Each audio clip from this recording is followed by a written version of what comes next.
제 나이 30, 저와 동갑인 남자친구와 2년을 연애했고 양가 부모님께 결혼 허락받고 상견례까지는 끝이 난 상황이었습니다. 결혼 준비는 시작을 했지만 날짜는 아직 잡지 않았어요. 대신 웨딩 플래너 구해서 기본적인 건 다 알아본 상황이고요. 서로 경제적으로 여유가 있는 편은 아니지만 그래도 할 건 다 한다고 약혼식에 약혼 반지까지 받은 상황이었습니다.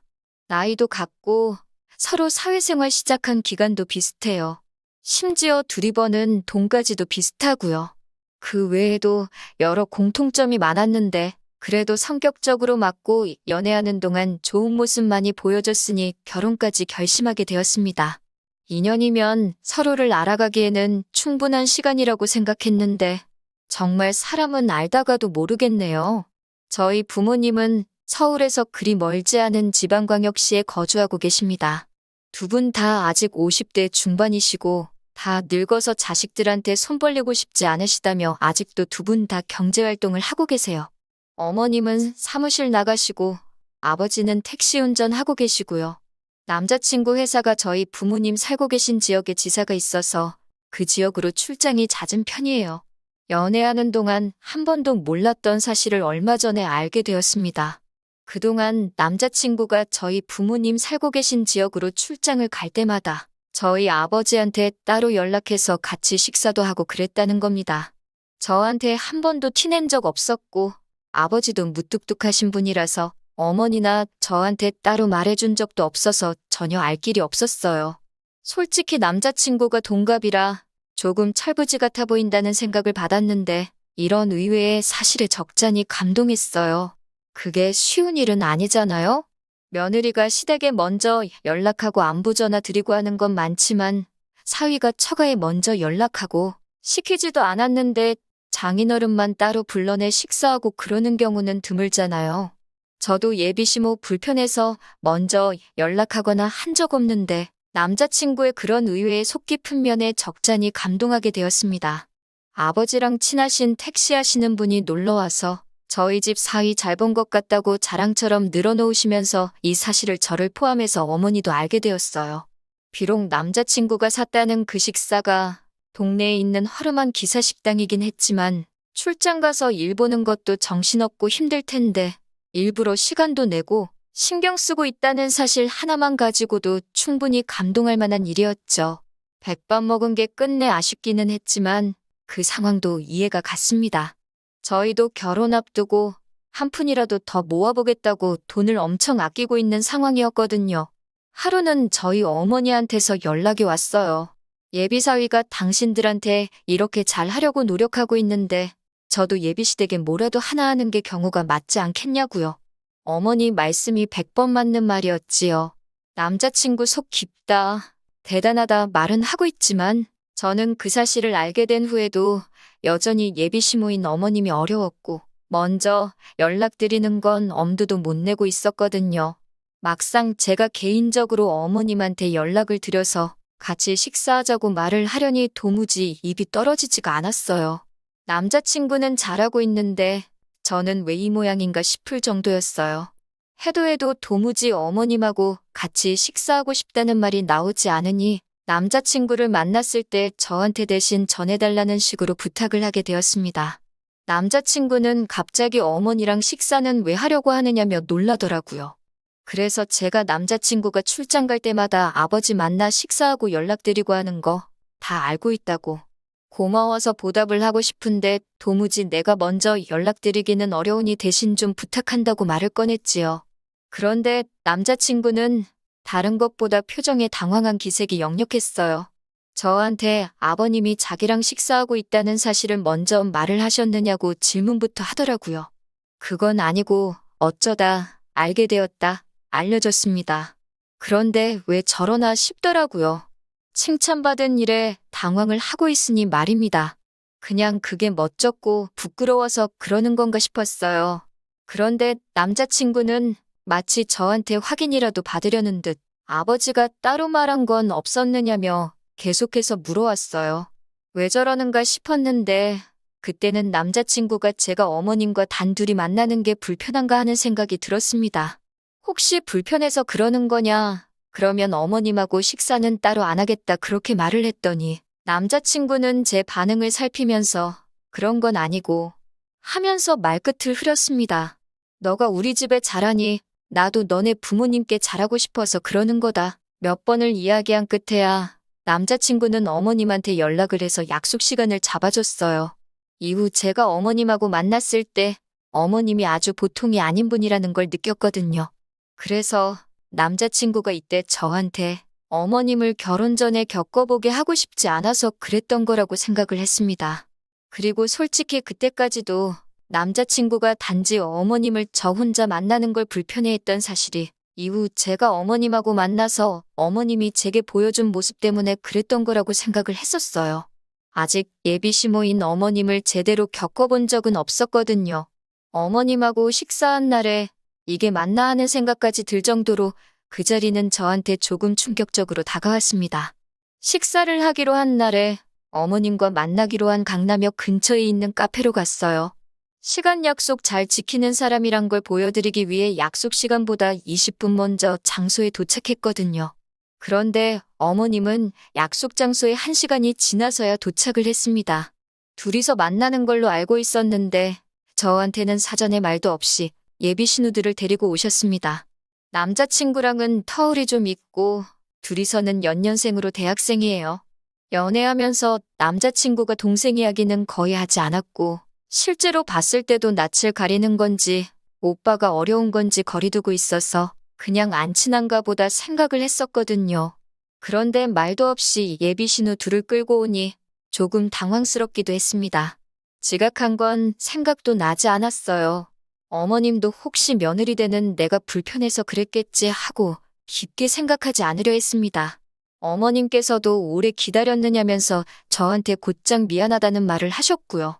늦은 이유가 예비 신우들이 저 만난다고 예쁘게 꾸미고 오느라고 화장 고치고 옷 갈아입고 하다 보니까 생각보다 시간이 더 걸렸다고 하시더군요. 신우들 철없는 게 어머님 잘못은 아니니 그냥 그러려니 하고 말았어요. 식사를 하기로 미리 정해져 있던 거였으니 저도 시간 맞춰 나온다고 점심 식사를 따로 하지 않고 나왔습니다. 원래는 어머님하고 어색한 것도 있고 좀 친해져 볼 요량으로 대화 좀 하다 가려고 카페에서 선약을 잡았던 거거든요. 그런데 시간이 너무나 늦어버렸으니 그냥 곧바로 식사하러 가시겠냐고 물어봤지요. 그런데 어머님은 예비 신우들과 집에서 식사를 대충 하고 나오셨다는 거예요. 같이 식사하기로 한 약속이었는데 벌써 밥을 드시고 오셨다니 무슨 생각으로 그러셨나 했는데 제가 밥을 산다고 해서 예비 신우들이 괜찮은 곳을 알고 있다며 뭐 먹을지를 정해서 예약을 해놓았다고 하더라고요. 지금은 가봐야 브레이크 타임이라 열지도 않았을 거고 2시간은 더 기다려야 하니 그냥 딴 데 가지 말고 여기서 있다가 시간 되면 일어나서 가자고 하더라고요. 일정을 마음대로 하실 거였으면 애초에 저한테 미리 말해줬으면 좋았겠다 싶은 생각도 들었어요. 보아하니 식사 시간까지 한참 남았으니 일부러 천천히 준비해서 약속된 시간보다 늦게 나온 게 아닐까 하는 생각도 들더라고요. 예약 시간 기다리면서 카페에서 보낸 2시간은 정말이지 최악이었습니다. 빈속으로 저녁 시간 될 때까지 버티는 것도 고역이었지만 그래도 카페다 보니 간단한 음료수나 요깃거리가 있어서 버티는데 어려운 점은 없었어요. 그런데 저는 마치 꺼다 놓은 보릿자루, 그 이상도 그 이하도 아니더라고요. 어머님은 예비 신우들하고 수다 떠느라고 저는 신경도 쓰지 않고 있었어요. 어린 예비 신우들이 그 자리에서 저를 챙겨줄 거라고는 기대도 안 했지만 조금 너무하다도 싶었습니다. 일부러 제가 모르는 이야기만 골라서 하는 건지는 모르겠는데 그렇다고 예비 시모 앞에서 핸드폰 꺼내서 딴짓하고 있기도 그렇고 예비 신우들 대화에 끼려고 하니 도통 무슨 주제로 대화를 하는지도 모르겠고 아는 거 하나 나와서 아는 척이라도 하면 예비 신우들은 아직도 낯을 가리는 건지 그 주제로는 더 이상 대화를 하지 않고 그대로 대화가 뚝 끊겨버리고 거기까지야 물과 기름처럼 섞일 수 없다는 신우와 며느리의 숙명이라 생각하고 그냥 넘어갈 수 있었지요. 어머님도 며느리랑 둘이 있으면 부담스럽고 불편할 테니 딸들 데리고 나왔겠거니 싶었고요. 아무튼 그런 고행의 시간도 지나게 되어 드디어 식사를 위해 예비 신우들이 예약해뒀다는 장소로 자리를 옮기게 되었습니다. 그런데 식사 장소라고 도착한 곳이 강남에 있는 고급 오마카세 일식집이었어요. 가격을 보니 웃음도 안 나오더군요. 1인당 24만 원이라는 말도 안 되는 가격이었습니다. 이런 좋은 곳 와서 술이 빠지면 쓰냐고 술 한 병까지 추가하는 바람에 계산할 때 보니 110만 원이라는 거금을 내게 되었어요. 돈값을 하기는 했어요. 정말 잘 나오긴 하더라고요. 남자친구한테 청혼받으면서도 이렇게 비싼 밥을 먹어본 적은 없습니다. 어차피 제가 사기로 했던 거 눈물을 머금고 계산을 하기는 했지만 그래도 제 한 달 생활비보다 큰 돈을 음식점에서 계산을 하게 될 거라고는 상상도 하지 못했어요. 예비 신우 2명은 음식 나올 때마다 소리를 빽빽 지르면서 음식을 입으로 넣지는 않고 핸드폰 사진 안에 담는다고 이 각도에서 사진 찍고 저 각도에서 사진 찍고 난리도 아니더라고요. 비싼 가격답게 한 타임에 가게 안으로 10명 이상 들어올 수 없는 곳이긴 했는데 그래도 다른 손님들도 있는데 자기들끼리 신나서 다른 사람들이 눈치 주는 게 제가 다 느껴질 정도였네요. 좋은 마음으로 만든 자리였고 남자친구가 아버지한테 했던 걸 보답하기 위해 마련한 자리였지만 당장 남자친구는 아버지 식사 대접한다고 기사식당 데려갔던 것 치고는 조금 과했던 게 아닌가 생각이 들었습니다. 만약에 어머님만 나오셨었더라면 이 돈을 내는 게 그렇게 아깝다거나 이 상황이 뭔가 싶거나 하지는 않았을 거예요. 집에 돌아와서 저희 어머니한테 그날 있었던 일을 말했더니 어머니도 놀라서 말을 잇지 못하시더라고요. 어떻게 그냥 마음속에 참을인자 새기면서 넘어가 볼까 했는데 혹시나 아무 말도 안 했다간 이게 처음이 아니게 될 수도 있겠구나 하는 생각이 들었습니다. 그래서 남자친구한테 전화를 했어요. 혹시 어머님이 동생들도 같이 데리고 나간다는 말을 했느냐? 내가 100만 원 넘게 쓰게 되는 거 이미 알고 있었느냐고 물었죠. 남자친구는 알고 있었다고 하더라고요. 자기가 제 가족에게 잘하는 것만큼 저도 자기 가족한테 잘하고 싶다고 하지 않았느냐면서 먼저 말 꺼내놓고 이제 와서 싫은 소리 하는 게 맞냐고 되려 저한테 되물었어요. 좋은 마음으로 시작한 일인데 이게 오히려 싸움의 원인을 제공할 줄은 몰랐습니다. 하지만 그래도 짚고 넘어가야 할 건 짚고 넘어가는 게 맞다는 생각이 들었어요. 다른 건 몰라도 너네 동생들이 남이 돈 쓰는 거 너무 쉽게 생각하는 거 아니냐고. 따지고 보면 어차피 결혼해서 한 가족이 될 테니 자기 오빠 돈이나 마찬가지인데 그깟 사진 몇 장 찍어서 주변에 자랑하려고 우리 형편에 한 끼에 100만 원씩 하는 밥 먹으러 가는 게 옳은 행동이냐고요.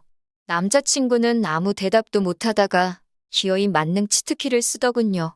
너 지금 우리 엄마한테 돈 쓴 게 아까워서 그러는 거냐고요. 제가 돈 몇 푼에 치사하게 구는 사람으로 만드는 거였어요. 좋은 마음으로 한 거면 그냥 좋게 끝내면 되지. 돈까지 다 내고 나서 그러는 건 또 뭐냐고 저를 쪼잔한 사람으로 만들더라고요.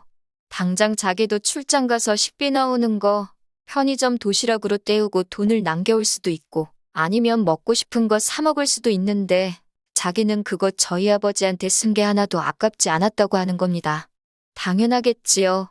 백반 한 끼 둘이서 먹는다고 해봐야 저희 부모님 사는 지역에서 아무리 비싸도 10,000원이면 해결하거든요.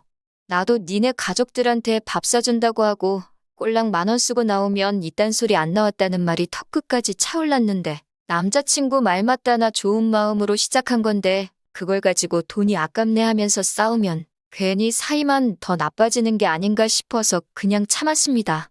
하지만 속으로 더는 먼저 제가 뭐 해주겠다, 사주겠다는 말은 하지 말아야지 하는 결심을 했어요. 남자친구 가족들이 정도가 없는 사람들인 걸 뼈저리게 깨달았거든요. 그런데 차라리 이때 대판 싸우고 갈라졌으면 더 좋았겠다 싶을 정도로 큰 사건이 터지게 되었습니다. 아예 모르고 살았으면 싶을 정도로 엄청 더러운 사실이 숨어 있었어요. 그 일이 있는 뒤로 얼마 후에 남자친구가 또 출장이 잡히게 되었습니다. 솔직히 저는 아직 그날의 앙금이 다 가시지를 않아서 남자친구한테 이번에도 아버지랑 같이 식사할 거면 좀 괜찮은 걸로 대접해드리라고 부탁을 했지요. 그리고 남자친구가 출장을 떠난 날 궁금하기도 해서 아버지한테 전화를 한 통 드렸어요. 그런데 아버지가 기분이 엄청 좋아 보이시더라고요. 예비사위가 매운탕 사줬다면서 밥 잘 먹었다고 저한테 자랑을 하시더군요. 기분 좋아서 술도 한잔 하셨다고요. 평소에는 무뚝뚝하신데 낯설하시고 기분이 좋아서 신이 나 계시는데 좋은 거 사드리라는 게 고작 매운탕이라니 섭섭하기도 했지만 아버지가 저렇게 좋아하시니 그냥 좋게 생각하기로 했습니다. 아버지는 덕분에 예비 사위랑 낯술도 하고 좋으시다며 신이 나셨고 그 와중에 사위 고생한다며 매운탕 얻어드시고는 용돈하라고 20만 원을 줬다고 하시는 거예요. 20만 원이면 아버지가 하루 종일 일하셔도 못 버는 돈인데 그래도 예비 사위가 나이 젊은 것 치고 속이 참 깊은 사람이라며 딸 덕분에 아주 훌륭한 사위 본다고 동네방네 자랑해야겠다 좋아하시더라고요. 왠지 그 말을 듣는데 마음이 다 아팠어요. 그런데 그날 새벽에 낮에 그 통화가 거짓말처럼 느껴질 정도로 모든 게 다 뒤집어져 버렸습니다.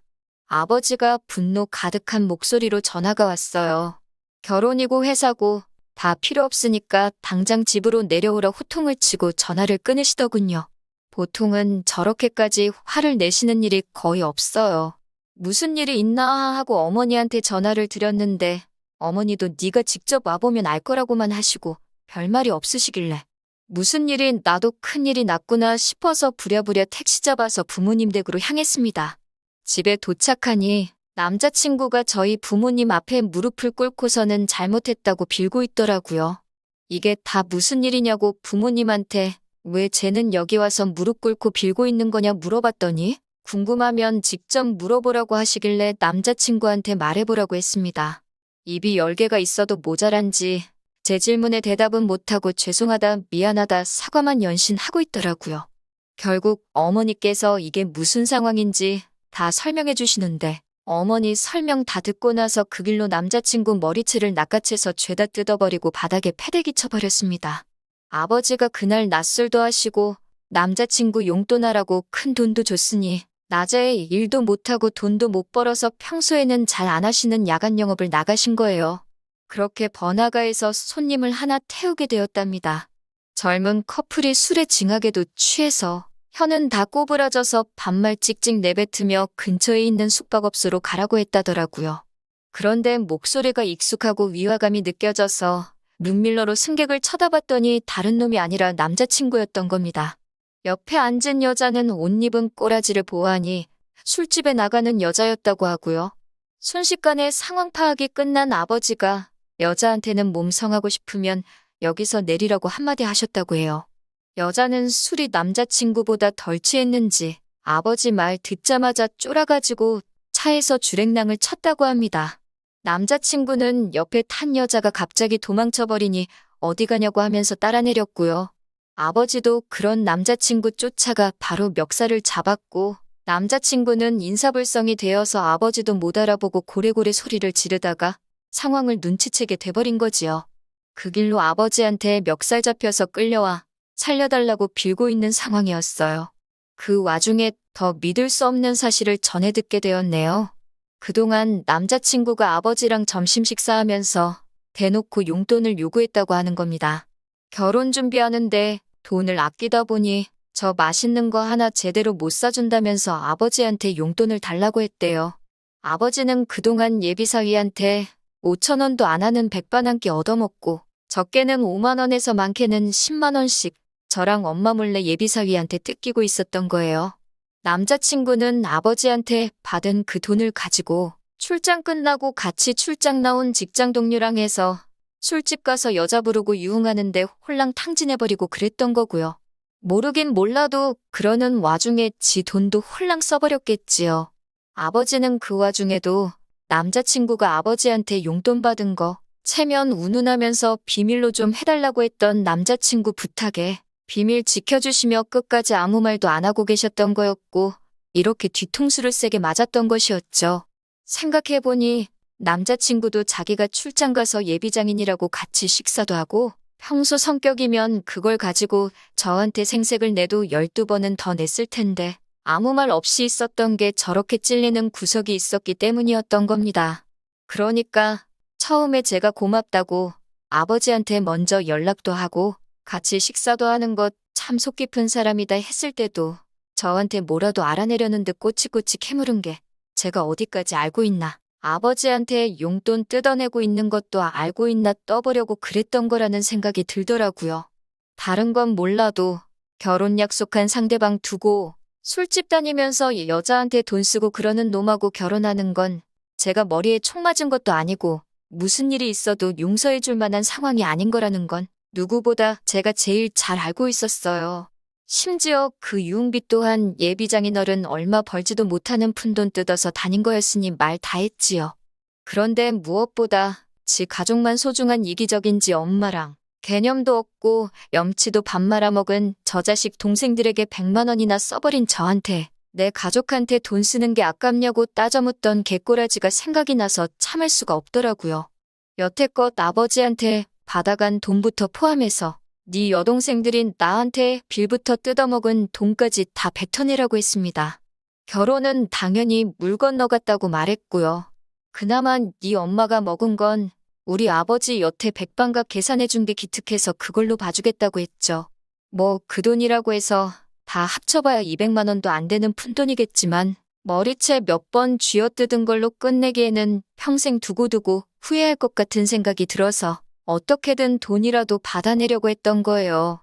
그런데 남자친구는 이미 자포자기를 한 건지 어차피 결혼은 물 건너갔구나 그렇게 생각을 한 건지 헤어지면 헤어지는 거지 뭘 돈까지 내놓으라고 그러냐고 배째라고 그러더군요. 차라리 자기를 기분 풀릴 때까지 때리라는 겁니다. 몇 대 때리는 걸로 기분이 나아지겠나요? 아버지가 어디 한번 맞아보라고 어디서 골프채를 들고 나오셨는데 그런 걸로 사람 때렸다간 죽겠다 싶어서 어머니랑 아버지 말린다고 아주 혼났습니다. 그렇게 파혼을 하게 되었네요. 남자가 사회생활 하다 보면 그런 일 할 수도 있다고 무마해주기엔 사건이 사건이다 보니 뭐 더 생각할 것도 없다 싶어서 파혼을 했지요. 더 연락도 하기 싫어서 돈 받아내는 것도 생각도 안 하고 있었습니다. 그런데 저희 아버지 앞으로 고소장이 날라왔더군요. 남자친구였어요. 저희 아버지를 폭행으로 고소한다고. 한번 진흙탕 싸움으로 가자고 끝까지 구질구질하게 나오더라고요. 잘못은 남자친구가 하긴 했지만 저도 머리채 쥐어 뜯어 놓은 것도 있고 아버지가 화를 못 참아서 몸싸움이 있던 것도 사실이니까요. 그렇다고 당하고만은 있을 수가 없어서 변호사 선임하려고 찾아갔는데 변호사님이 정황을 듣더니 결혼을 전제로 약혼식까지 다 올린 상황에 남자친구가 저희 가족들을 기망한 거나 마찬가지니 그걸 가지고 고소를 할 수 있다는 소식을 전해주더군요. 그러던 와중에 남자친구가 기분 풀릴 때까지 때리라고 했던 그 발언이 저희 어머니께서 저 도착하고부터 혹시나 남자친구가 정신이 횟가닥 나가서 뭔 짓을 할지 모르니 어머니께서 그 상황을 핸드폰으로 다 녹음을 하고 있었다고 해요. 고소장을 뒤집어 버릴 수 있는 결정적인 증거까지 있는 상황이었으니 결국에는 남자친구가 아버지께 받아간 돈부터 예비 신우들 허세 부린다고 비싼 밥 먹은 그 돈까지 받아낼 생각도 없었는데 그걸 포함해서 위자료까지 뜯어내게 되었네요.